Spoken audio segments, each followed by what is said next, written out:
अगर आप चाहते हैं कि आपके 4 मार्क्स बायो में लॉक हो जाए सिर्फ सुनकर, तो ये वीडियो आपके लिए।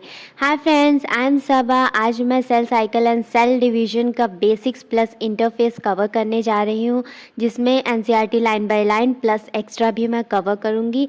आपको सिर्फ सुनकर आपके 4 मार्क्स लॉक हो जाएंगे। तो before we start the video, please hit the like button and subscribe my channel. Cell जब ग्रो करता है तो उसका साइटोप्लाज्म जो है वो इंक्रीज होता रहता है। न्यूक्लियस में कोई चेंज नहीं आता। साइटोप्लाज्म बहुत बड़ा हो जाता है। न्यूक्लियोसाइटोप्लाज्मिक रेशियो जो है वो डिस्टर्ब हो जाता है, जिसकी वजह से सेल को डिवाइड करना पड़ता है। सेल की जो ग्रोथ है वो कॉन्टीन्यूस प्रोसेस है। डीएनए डुप्लीकेशन जो सेल का होता है वो नॉट कॉन्टीन्यूस होता है, ओनली ड्यूरिंग एस फेज होता है। अब जो सेल डिवीजन का प्रोसेस है वो जेनेटिकली कंट्रोल होता है, सिक्वेंशियल होता है, ऑर्डर्ड होता है। जेनेटिकली कंट्रोल मतलब डीएनए इसको कंट्रोल करता है प्रोटीन के थ्रू। प्रोटीन जो है सेल साइकिल को रेगुलेट करते हैं। 2 प्रोटीन होता है, cyclin and CDK. CDK means cyclin dependent kinase. Generation time means total time required for cell to divide. Cell को डिवीजन करने में कितना टाइम लगता है उसी को जनरेशन टाइम बोलते हैं। वुमेन का जनरेशन टाइम है 24 आवर्स, जिसमें से सेल 23 आवर्स जो है वो प्रिपरेशन करता है, 1 आवर डिवीजन में कर लेता है। ईस्ट का जनरेशन टाइम 90 मिनट्स है, जिसमें से 95% टाइम प्रिपरेशन फेस होता है, 5% में वो डिवीजन करता है। मतलब 85 मिनट प्रिपरेशन करता है, 5 मिनट में डिवीजन करता है। इवेंट्स जिसका जो सीक्वेंस है वो जीनोम का डुप्लीकेशन बनाता है 2 डॉटर सेल, उसी को बोलते हैं cell cycle. Stages of cell cycle की बात करते हैं तो 2 स्टेज होते हैं, इंटरफेस और एम फेज। एम को माइटोटिक और मल्टीप्लिकेशन फेज बोलते हैं। इंटरफेस 95% टाइम लेता है। प्रिपरेटरी फेज होता है, मेटाबॉलिकली सेल एक्टिव होता है, जिंदा होता है सेल, लेकिन रेस्टिंग फेस होता है, मतलब सेल डिवाइड नहीं कर रहा होता है इंटरफेस में। इंटरफेस की 3 स्टेजेस होती हैं, G1, S और G2। G for first growth phase, S for synthetic phase, G2 is second growth phase. उसके बाद आता है एम फेज। एम फेज जो है 50% टाइम लेता है, माइटोटिक फेज है, ड्रामेटिक फेज है, डिवाइडिंग फेज है।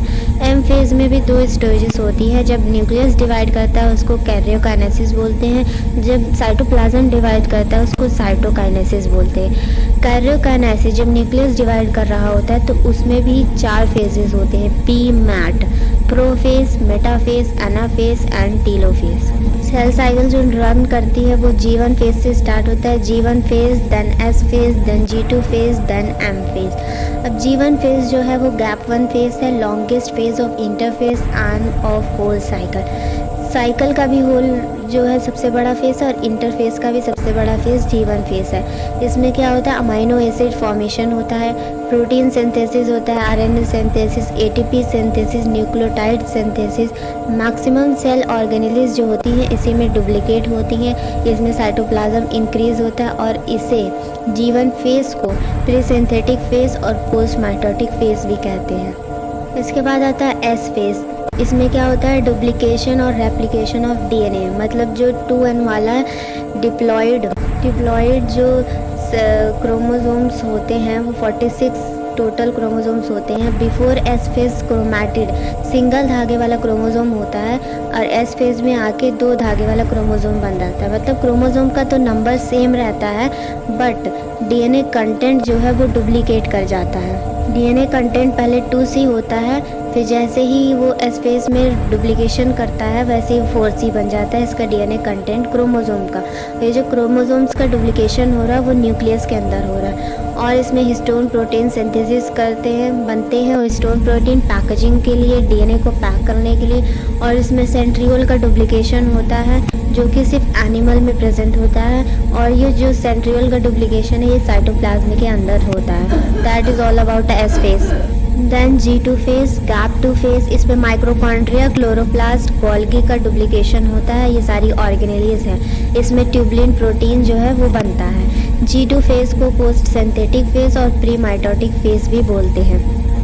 एक होता है G0 फेज। जब सेल को डिवाइड नहीं करना होता है सेल साइकिल में आके भी तो वो G0 फेज में जाके बैठ जाता है। G0 फेज को क्वेश्चन फेज और डॉर्मेंट फेज भी बोलते हैं, जिसमें सेल मेटाबॉलिकली एक्टिव होता है लेकिन इसमें आके वो रेस्ट कर रहा होता है, इसलिए इसको रेस्टिंग फेज बोलते हैं। Cell exit G1 phase and suspend cell cycle. G1 phase को एग्जिट कर देता है लेकिन सेल साइकिल को सस्पेंड पे रखता है कि जब हम सेल को बुलाएं, cell can be call back to divide, कि हम दोबारा सेल को बुला के डिवीजन में उसको रोल प्ले कर सकते हैं।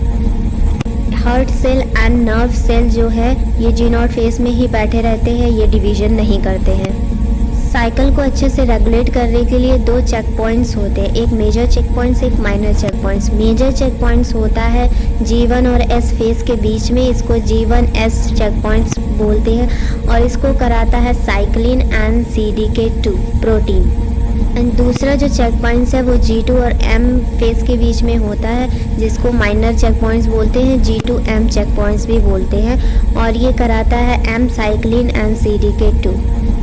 और जो सेल साइकिल रन होती है G1S then G2 then M, फिर G1 फिर S फिर G2 देन M। तो 2 इंटरफेस के बीच में एक जो है वो माइटोटिक फेस आता है और 2 माइटोटिक फेस के बीच में एक इंटरफेस आता है। Types of cell division. Cell division 2 type की होती है, एक माइटोसिस होती है, एक मियोसिस होती है। माइटोसिस जो कि इक्वेशनल डिवीजन होती है, सारे सेल्स जो माइटोसिस डिवीजन ही कर रहे होते हैं, मतलब 2n वाला जो डिप्लॉइड सेल होता है 46 क्रोमोसोम वाला, वो अपने जैसे 2 डॉटर सेल बनाता है जिनका प्लॉइडी लेवल और DNA कंटेंट सेम होता है, 2n = 46। मियोसिस जो होती है वो रिडक्शनल डिवीजन होती है, 2n46 वाला जो डिप्लॉइड सेल होता है वो हैप्लॉइड बनाता है, n = 23 हाफ कर देता है, वो डिवीजन होती है रिडक्शनल डिवीजन। तो meiosis is a reductional division जो कि गैमेटोजेनेसिस में ही सिर्फ होती है, स्पर्मेटोगोनिया और oogonia करते हैं। एनिमल्स में माइटोसिस सिर्फ डिप्लॉइड सेल्स में होती है except male member of honey bee family. ये माइटोसिस जो होती है वो हैप्लॉइड में होती है।